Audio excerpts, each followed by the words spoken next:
This is Talking Foreign Policy, an internationalist perspective on Canada's role abroad. And today we're going to be talking about developments in the NATO proxy war. In this weekend's Globe and Mail, there's a story about 3 Canadians that have been killed fighting in Ukraine over the past 10 days. The story talks about whether this suggests that fighting is actually escalating. Also, yesterday, Friday, the Trudeau government announced a new shipment in weapons to be donated to Ukraine. I think about $60 million they announced. And in recent days, there's been a lot of discussion in the media. The Trudeau government has been harping on, criticizing the Conservatives for not having voted for a Canada-Ukraine free trade agreement that's been in negotiations for many, many years. And the Trudeau government is sort of suggesting that the Pierre Poilievre's Conservatives, that they are sort of waffling in their support for Ukraine, kind of following in the MAGA Donald Trump kind of direction of questioning some elements of NATO support for Ukraine. To talk about this, we have the good fortune to have University of Ottawa professor Ivan Katchanovski on. He is an expert, a Canadian of Ukrainian descent. He is an expert on Ukrainian politics. So first of all, Ivan, thanks for coming on. Thank you for the invitation. And my first question is just a little bit about, how do you see, there's a lot of discussion about this free trade agreement, this media, but this idea that the Trudeau government saying that the Conservatives are not sufficiently supportive of Ukraine. What do you make of that sort of politicizing this question? I think this is just an issue of politics and partisan politics.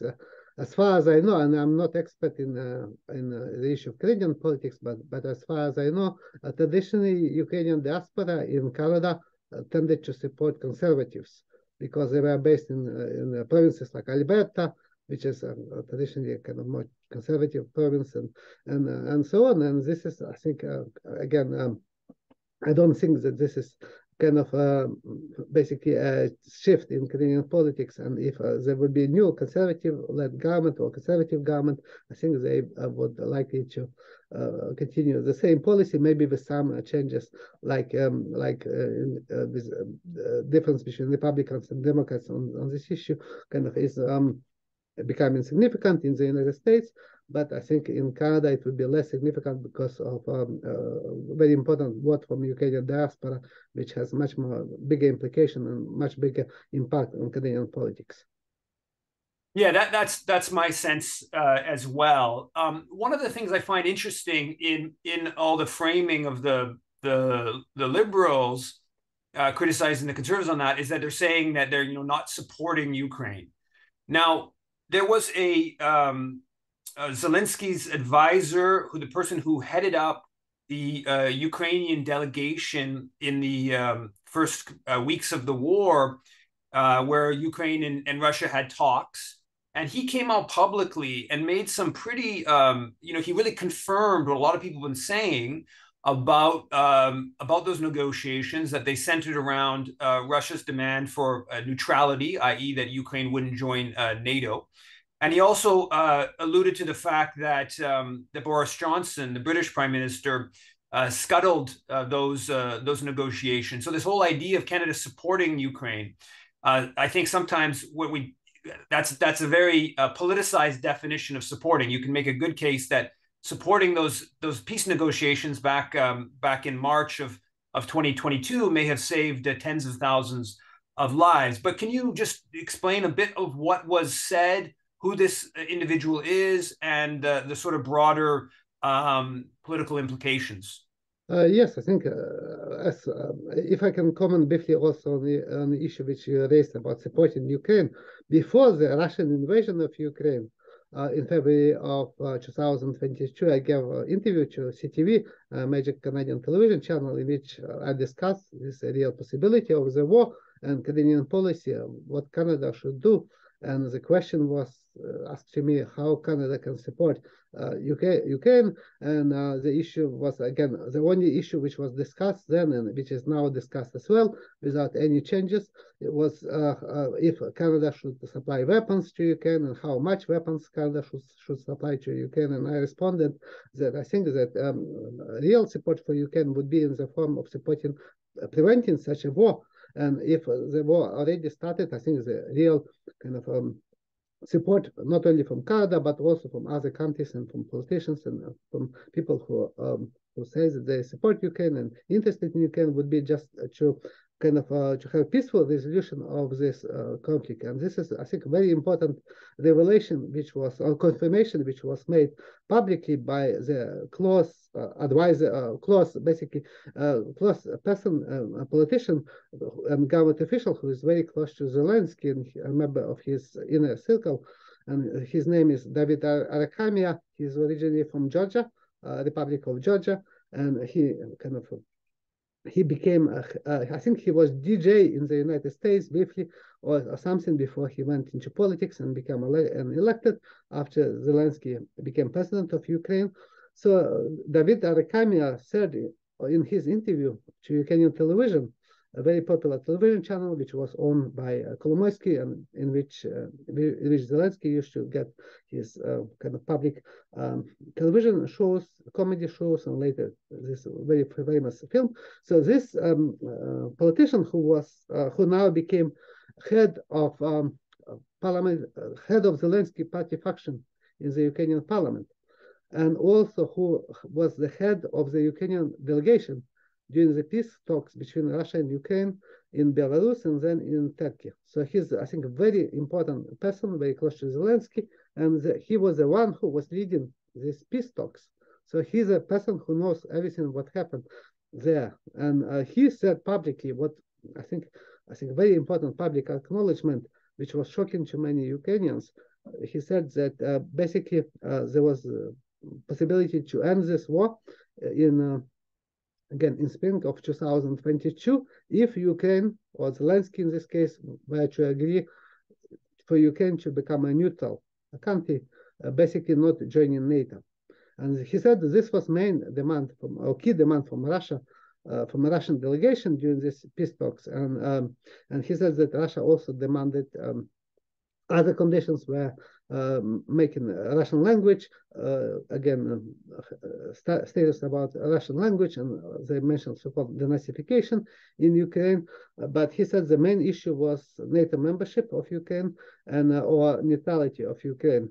And this could have led to the end of the war. And I think, and he also mentioned, very important, again, confirmation, he mentioned that also these discussions, which were, again, between Russian and Ukrainian delegation, were closely followed by Western countries. So they received all the information about peace talks, and they knew everything. They received draft documents from these peace talks. And he said that after this Ukrainian delegation, which he headed, came back from Turkey to Ukraine, he said there was a visit from Boris Johnson, then British Prime Minister, and he came to Ukraine and told them that again, we would not sign any agreements with Russia, and we need to continue, and it's necessary to continue fighting. So basically, kind of this was acknowledgement that there was a real possibility of peace agreement.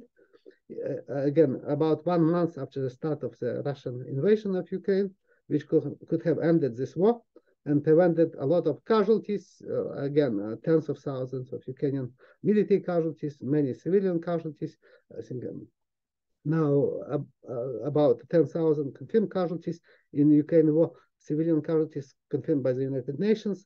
And this also would have avoided devastation of Ukraine, economic devastation.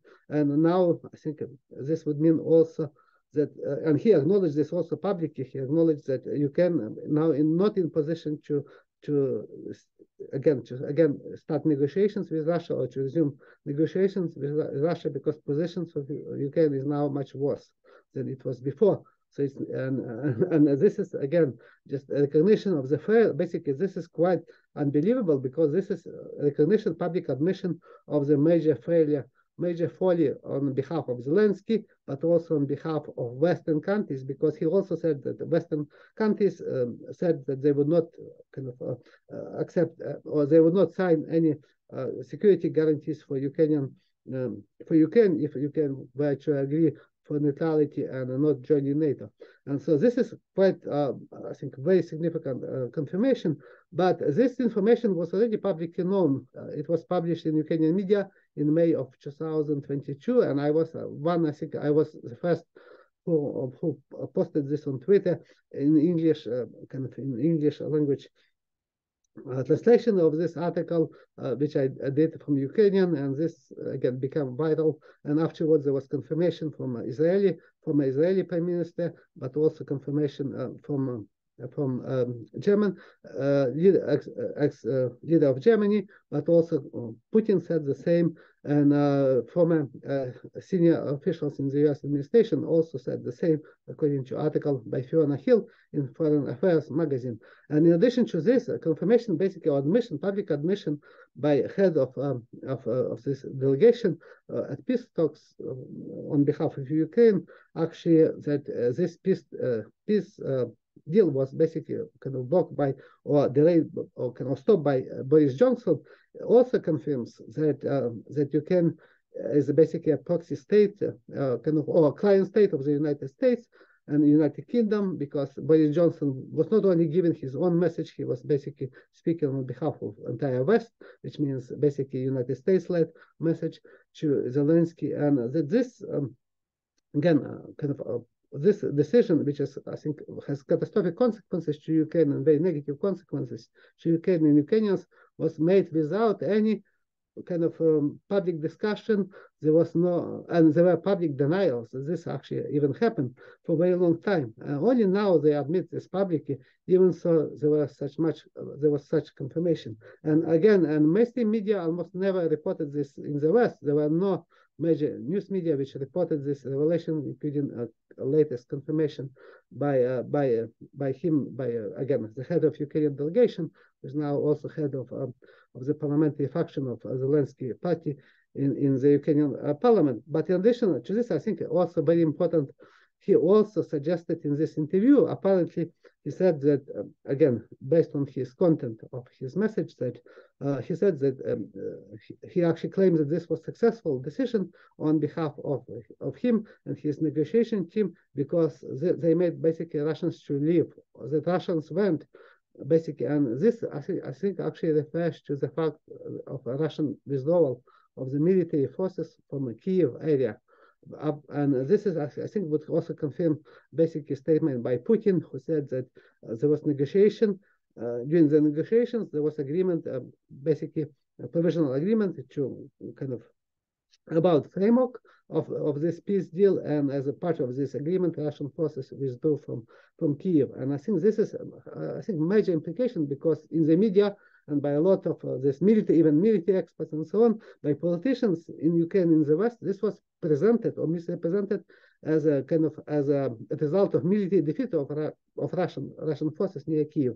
Even so, I was researching this as I do all other major kind of fighting in Ukraine each day, and I do not see any such evidence. And I wrote in my study that this was actually a withdrawal of Russian forces and not a result of again military defeat. Even so, there was resistance, significant resistance by Ukrainian forces, but there was no defeat. And I think this is has major implications, because this was used to sell this idea, this withdrawal of Russian forces, which was misrepresented as defeat of Russian forces, was used to sell ideas that Ukraine can defeat Russia militarily, that basically Russians run away from Kiev and they can be easily defeated, and the same kind of basically behavior of Russians, basically that they would just flee, was expected during the latest counteroffensive in south of Ukraine, which failed totally. And this is, I think, was a shock to many kind of people.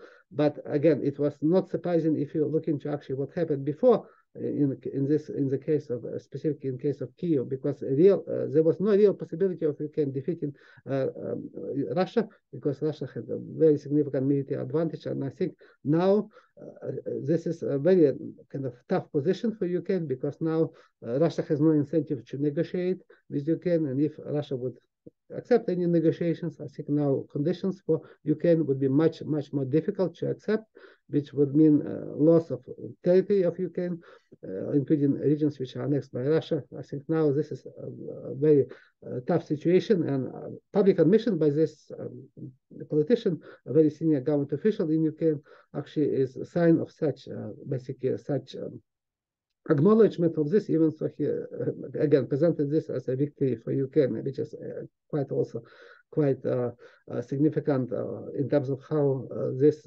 presented to Ukrainian public and also to the West. Yeah, the whole boosting of the idea that Ukraine can win militarily, that of course serves NATO's desire to fight to the last Ukrainian and try to weaken Russia via Ukraine. The other part of it all, of course, is this business we hear support.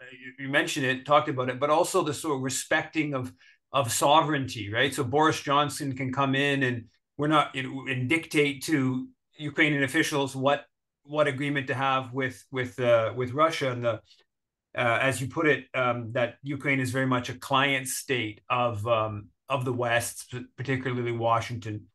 And this last week is the 10th anniversary of the beginning of the Maidan protests, which of course played an important role in spurring this horrible war that has now been going on for 20 months or so.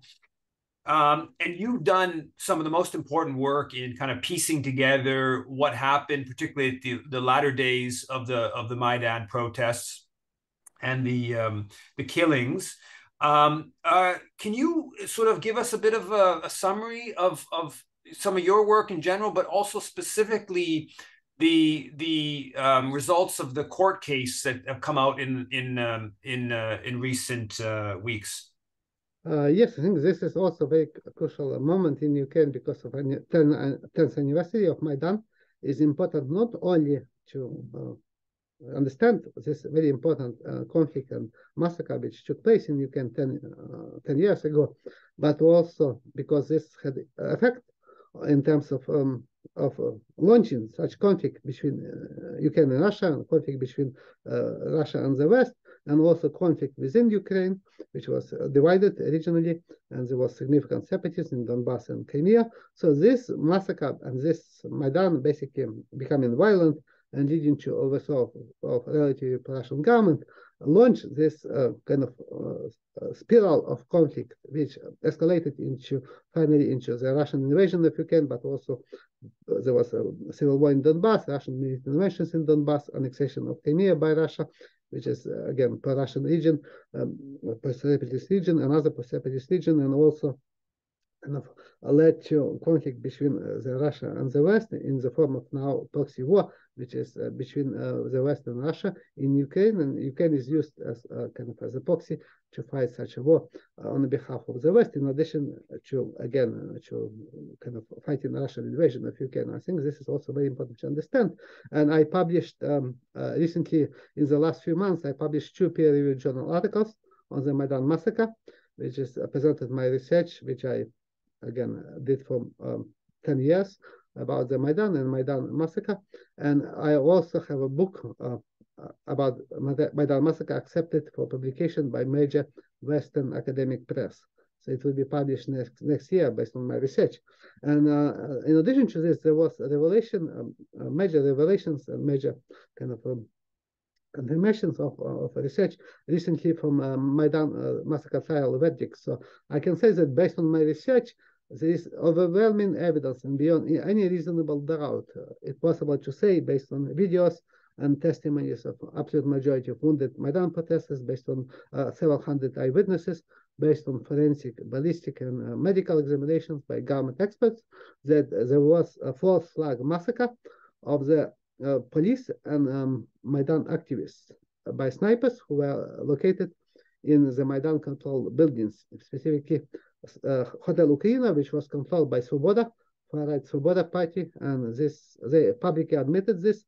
They publicly stated before the massacre that they took Hotel Ukraina under their control, and they got, and there were snipers there, like videos of Maidan snipers in this hotel. with Kalashnikovs and hunting rifles and so on, shooting into the direction of Maidan protesters and so on. This is, I think, was very important because this was misrepresented in the West as a kind of peaceful overthrow, peaceful, again, revolution, which was democratic overthrow of undemocratic government of Yanukovych. But in practice, this was who ordered this massacre.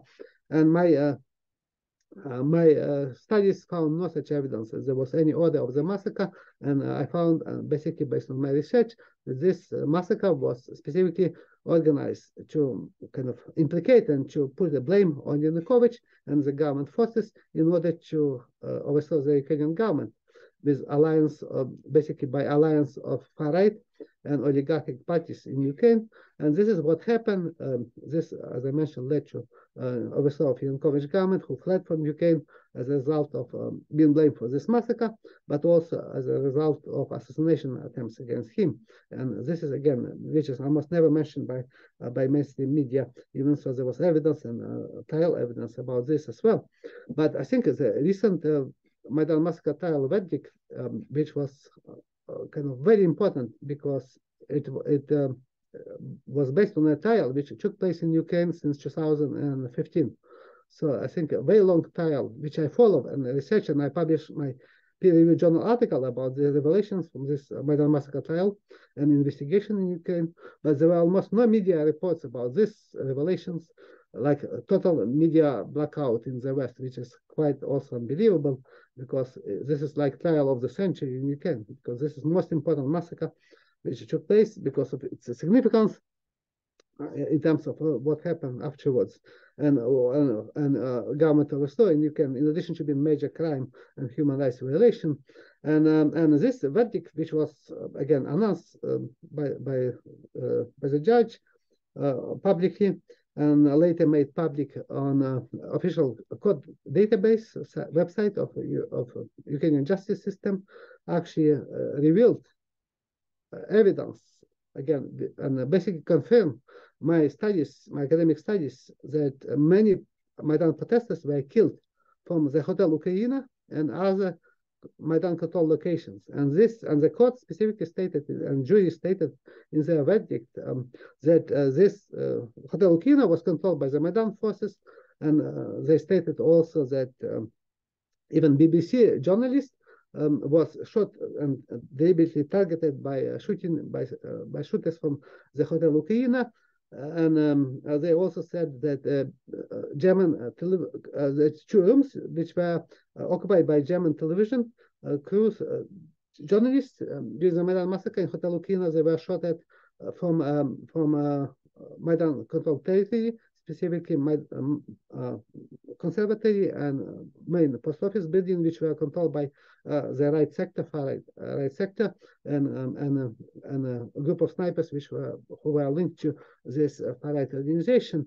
And so this is quite kind of astonishing to have such revelations. In addition to this, they officially stated and confirmed my research that there was no order or no evidence of any order from Yanukovych or his ministers to massacre Maidan protesters. So, and they said there was no also evidence of any Russian involvement in this massacre. So this is quite significant in terms of basically confirming all this kind of evidence, which was considered and dismissed basically as some kind of conspiracy theory, as Russian disinformation, and so on. And even so, again, there was all the information is publicly available, and as I mentioned, supported by testimonies of even absolute majority of wounded Maidan protesters in Ukrainian trial and investigation about Maidan massacre. But this was never reported. Again, there are no, almost with just few exceptions of media in Italy and in the United Kingdom, small media, and in Italy quite popular media, newspaper, but also article which was kind of general article, opinion article. They only mention this revelation. So this is again almost total media blackout about this crucial verdict in Ukraine taking place about the first Maidan massacre. In addition, the trial, they also kind of issued the decision that saying that Berkut police members who were exchanged by Zelenskyy to separatists in Donbass were responsible or were guilty of the massacre of killing of 31 out of 49 Maidan protesters who were killed, and wounding of 44 out of 100 more than 150 protesters who were wounded during the Maidan massacre. So, and they based this decision entirely on one forensic ballistic examination of bullets, which was conducted 5 years after the massacre, and which basically is very clear. This forensic examination is falsified because it overturned this forensic examination. Reversed findings of 40 other previous forensic examination bullets by Ukrainian government experts without any explanation, and they also and this forensic examination contradicted kind of synchronized videos which show that Maidan protesters were killed at the times and place when police, Berkut police, were not shooting into that direction or not shooting at all. And this is again, and this verdict, this kind of aspect of the verdict also contradicts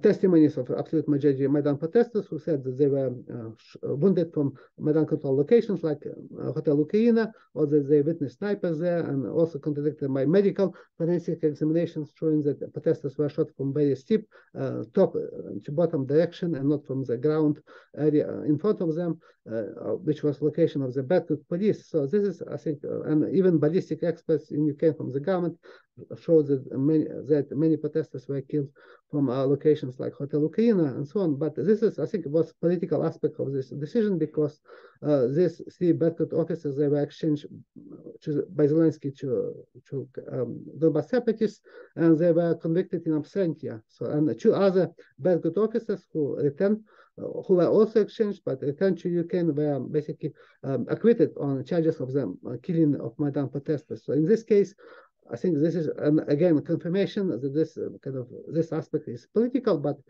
in this case, that they were charged based on false charges, and even this decision, which convicted kind of in absentia these police officers, Berkut officers, basically admitted also officially that absolute majority of protesters who were wounded and killed during the Maidan massacre were killed by somebody else, not by the Berkut, because they said that they were, according to investigation and according to Maidan massacre trial, there was somebody else who was shooting them. And again, but there is no investigation, nothing. And this was, and there were public denials of any such snipers located in Hotel Ukraina who shot Maidan protesters and from other locations as well. So this is, I think, basic admission that even by the trial, by Ukrainian investigation, that most Maidan protesters were shot from areas which were not controlled by government forces. There was no government forces involvement, and they were basically shot by Maidan snipers as a part of this false flag massacre. So this is quite a significant development, and again, no major media kind of basically media blackout of this crucial story, and this is in contrast to kind of other important stories which happened recently. For instance, this Galician SS division affair in the Ukrainian parliament. But this again, there were, which I also mentioned in my on my Twitter, become again very popular story by the media. But in this case, total kind of media silence, which is also, I think, very revealing in itself. And it should be noted that Canada very much supported the Maidan protests. We have John Baird very early on. He went to a rally in Maidan Square where Paul Grod, the head of Ukrainian Canadian Congress, said that Canada's then foreign minister was there, effectively supporting the anti-government protests. You had Canada bringing in sanctions. And then Canada, the Canadian embassy was actually taken over by anti-Yanukovych protesters for more than a week, including, as you've uncovered, the C14, one of the far right organizations. They use the Canadian embassy sort of as a base in their opposition protests. Obviously, that's contrary to the principle of non-intervention in another country's affairs that is supposed to be upheld in the UN Charter. But in the anti-Yanukovych push, some people in Canada have framed it as, well, there was this popular protest and Canada supported the popular protest. But if you actually go back and you look at it, the Canadian government, the Harper government of the day, was very much against Yanukovych right from the get-go, right after he was elected. And Canada actually sent observers. So they said that his election was legitimate, but then they worked very much to undermine him throughout his mandate. And that, of course, just escalated as protests escalated. And if I can add very briefly, because this is another important point. And initially, again, and there was an important aspect of Maidan, which is that this was popular protest against the Yanukovych government, against the decision to kind of postpone association and free trade agreement with the European Union. But in addition to this, I think more important aspect was violence, and specifically Maidan massacre, post-flag Maidan massacre, because this was not peaceful protest which led to overthrow the Yanukovych government, but specifically this post-flag massacre with a movement of far-right organizations, including the ones linked to Svoboda Party, far-right Svoboda Party, and right sector, and also oligarchic parties like Puzzlement, which became a part of the Ukrainian government after the Maidan massacre. And I think very important as well to kind of to say that this kind of representation of Maidan as a peaceful protest is now officially kind of how to say kind of challenged and officially disproved by a verdict of the Ukrainian trial, Maidan massacre trial, because they specifically said that even so initially there was a peaceful protest on Maidan. During the Maidan massacre, they said there was no. They specifically said there was no peaceful protest. That what happened during the Maidan massacre was they call this armed rebellion against the police, and specifically they also confirmed that 4 police officers were killed and 40 were wounded during the Maidan massacre, and this shooting and wounding of police officers started before even any Maidan protesters were killed. And they specifically said this was not peaceful protest, but armed rebellion. I think this is again quite astonishing. There are no media reports, and even you have delegations from Western countries, European Union country, German foreign minister, and Zelenskyy going to the site of this Maidan massacre taking place, and they still kind of say basically blaming Yanukovych forces for this massacre without any reporting about post-flag massacre, and this is taking place in the same location where the verdict said specifically protesters were killed, and in the most famous video of the massacre they were killed and this was shown as a massacre from the government forces, but actually the now official trial confirmed my studies that they were shot from Hotel Ukraina in the back, basically. And this is now area of this monument, and all the officials go there, and this is quite unbelievable. This is like Orwell, kind of for me, just to watch this, because I know all this details and all the evidence, but again, nothing is reported, and politicians, Ukrainian politicians and Western politicians pretend that this is like, this is normal, again, and they still kind of do not acknowledge this post-flag massacre. Yeah, and they use the whole Maidan to, I mean, to obviously justify what they're doing, and they claim it was, you know, Russian sponsored Yanukovych that was caused the violence and the like. But so one of the things though today is the commemoration for the Holodomor, the famine in early 1930s, and one of the ways that Stephen Harper, then Canadian Prime Minister, worked to undermine Yanukovych when he visited the country in 2010 is that he went to a monument in Lviv in the west of the country. I guess it was quite controversial. It had just been established, and he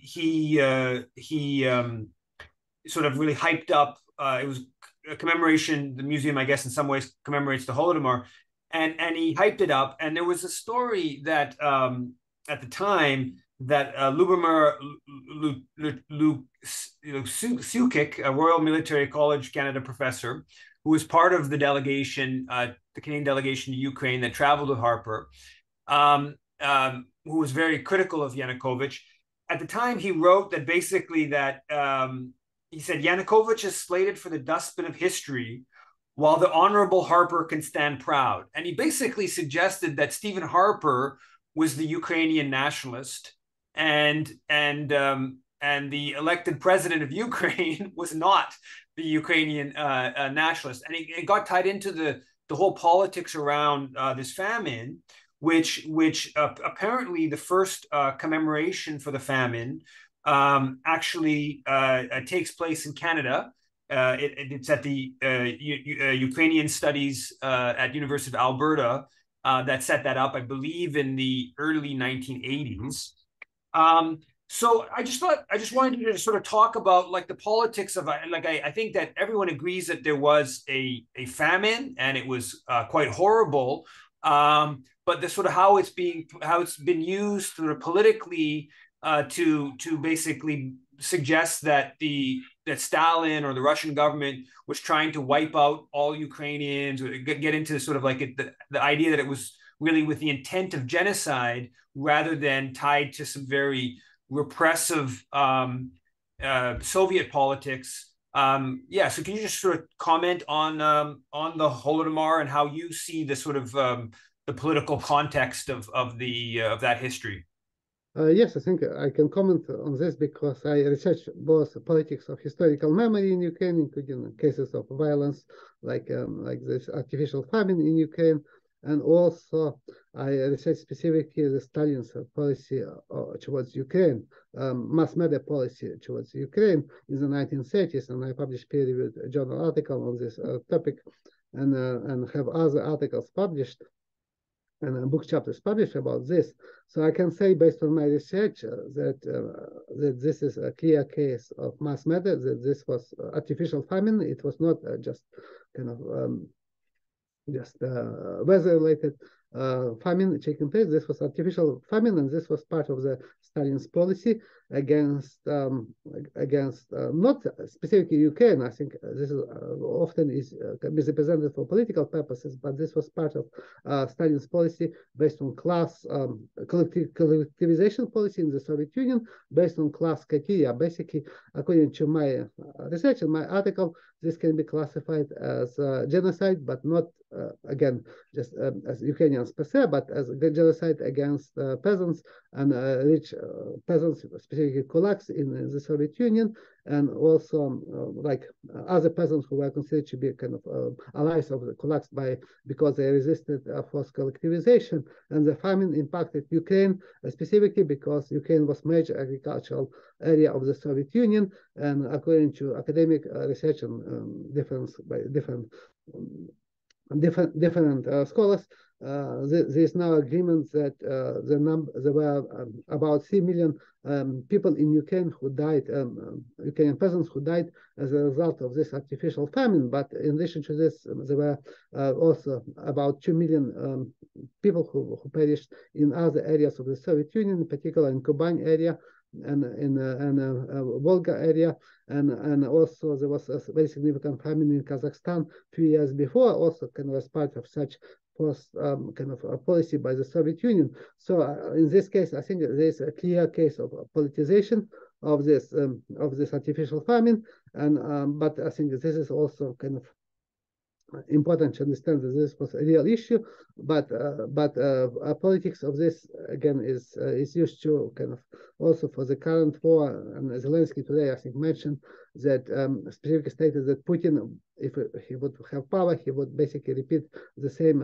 artificial famine in Ukraine, which is again Holodomor in Ukraine as Stalin did. And I think this is kind of I think this is a political kind of this is just politics of historical memory, and using this tragedy of Ukraine and specifically mass media by Stalin and Soviet government for kind of for political purposes, which is I think even so again many people were kind of impacted by this. But there is another aspect that most of I think all the famine took place in eastern or kind of in part of the Soviet Ukraine, which was, and there was no such famine at that time in Western Ukraine or in the area of Galicia. and so on. And so my family came also from from area which is Western Ukraine, or now also now part of Poland as well. And so in this case, there were no such famine then.